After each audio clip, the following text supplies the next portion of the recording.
don't know how to put this because I want to be honest, but I also don't want to be nasty. Okay.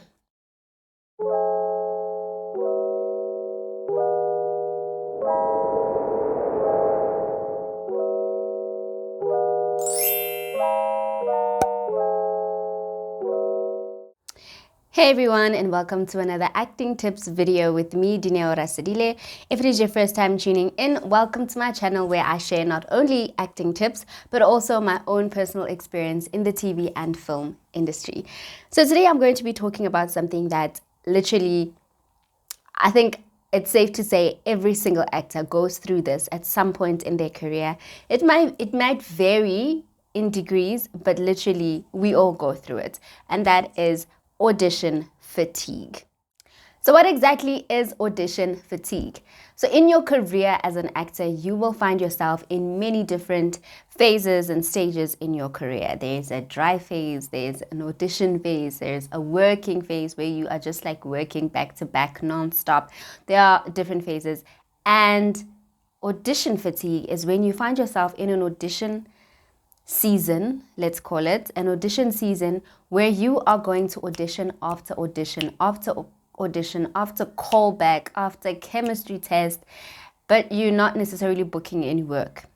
What might tend to happen in this phase is that basically, just as the word says, you get tired. Now, y'all know I love auditions. I mean, if you've been on this channel, if you're a regular on this channel, you'll know how much I love auditions and how seriously I think every single actor needs to take them. But I'd be lying if I said that it's not exhausting to find yourself in an audition season, right? That's the term we're sticking with, audition season. It gets so exhausting because you can imagine having to create or build a character. You go, you audition, and then you just walk out. You don't know what is going to happen. Fine, you shake it off, you move on. The next week, here's a different character, completely different to the one you did last week. And then what happened to me recently was that I was given a week to prepare for a character, which is like an Easter egg in this industry. You rarely get given that much time to prepare for an audition. And most of the time, it's literally a day or two that you have to prepare. So I'm so excited. I'm like, oh yes, I have an entire week to prepare for this audition. In the middle of that week, I got a different brief for something else that I had to go in for. And these things can happen. So you need to be so focused. You need to literally be on your toes, right? So what tends to happen is that you can get exhausted. You can start to feel a bit disheartened. You might start to lose a bit of hope. And it can get pretty ugly, pretty depressing very quickly. So now I'm going to get into my 5 tips, 5 things that I think that you should try during your audition stage. So the very first tip that I'm going to put at the very top of my list is rest. Yes, time out. Now, rest is something that I feel is sort of a dirty word in our industry, and not just in our industry, just amongst working individuals in general. It's like you are committing a sin if you rest, or it's like no sleep. Please. I believe in rest, guys. Our bodies, especially as actors, our bodies are our instruments. You need it to carry out literally every single task that you need to. So in return, you have to look after your body. And the thing is, our bodies will tell us when they are feeling some type of way. Your body will let you know when it's exhausted. Your body will let you know when it needs some rest. So you have to learn to pay attention. You have to learn to listen and literally take that time out. And when I say rest, I don't mean lying on your bed and scrolling through your Twitter timeline or whatever. I mean like really being mindful about your rest. Because I promise you, what happens is that we push ourselves so hard and then we end up getting to a point where we burn out. And trying to do anything productive, anything creative from a place of burnout is kind of counterproductive because nothing good can really come from that. And even if it does, at what cost? Because at the end of that, you are literally so depleted, you are literally so spent that you can't even enjoy what you have created. So rest, rest, rest. Number 2 is have some recreational time. So when you feel that you're starting to get exhausted, you're starting to get frustrated, you're starting to get disheartened and negative, take a step back, get out of your house and go and try something that you've never done before or something that you enjoy doing, but I prefer it to be something that you haven't experienced before. Go by yourself, go as a group, a bestie, whatever the case may be, but just go try something out. Go bowling, go on a hike in a different place, go karting, go to a sushi making class. I don't know, like just find an activity. There are so many things that you can do that won't necessarily even break your bank. Cheap, affordable things, activities that you can do that will help you to just plug out, but you're still gaining something. Because the fun thing is that as actors, every single experience that we go through is something that we pull from, when we are creating characters. So when you go and you experience these new things, you're sort of enriching that little pot, that jar that you draw from with new experiences, new feelings. So get out of your house and go and try something new. The third tip on my list is read and watch film. You know, if you have been here before, that I will always say an actor must read. Read, guys. Read. Read. Read books. Even better, read scripts. Read film scripts. Read plays.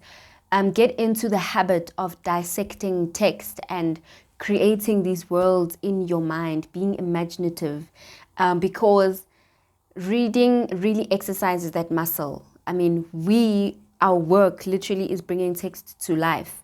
You are given a script and you must take those words that you're seeing on that script and make them come alive. Watch films that you love, watch films that you haven't seen in a long time, watch films that you wouldn't particularly, watch, things that wouldn't normally interest you. Challenge yourself to watch something that you wouldn't normally watch, but watch it with a curious eye. Pay attention to the characters, pay attention to the choices that the directors and the cinematographers make, how they shoot everything, really paying attention to how the characters are developing and just how the actors are portraying these characters. Watch those films and then come back to whatever work it is that you are busy doing. The fourth tip that I am going to put on this list is exercise. Now, you and I, we both know.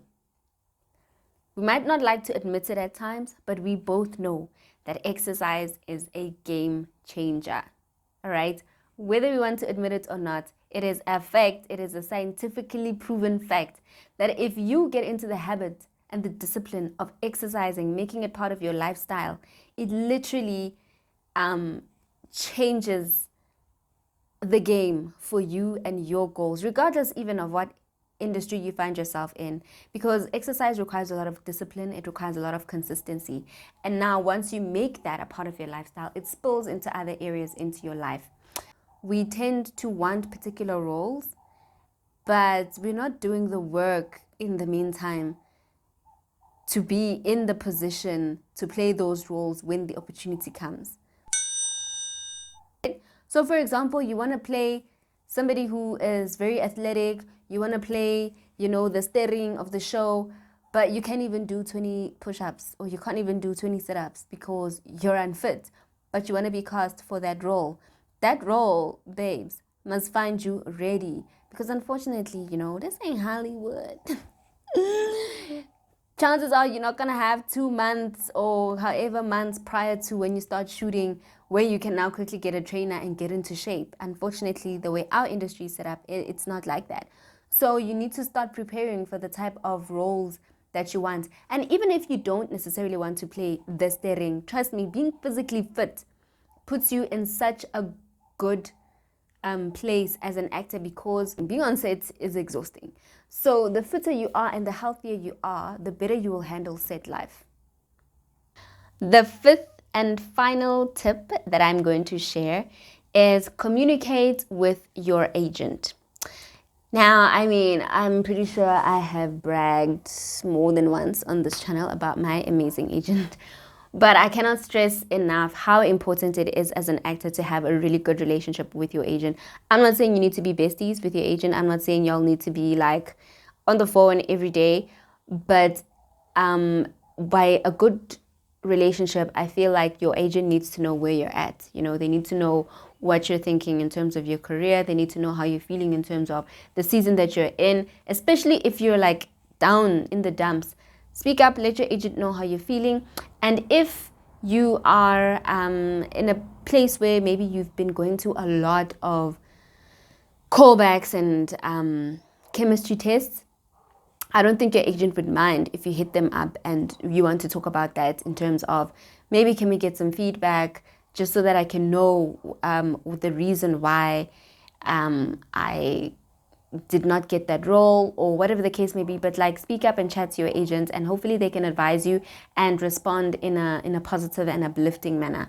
I will share that just about a week ago, I had this conversation with my agent where I was telling them exactly how I was feeling. And there was one particular job that I was extremely upset about that I had a callback for, and I really had high hopes for. And she told me that a lot of the artists, you know, on her books, the same agency family, were also feeling that way. Were also feeling quite hopeful. And the thing is, when you're in this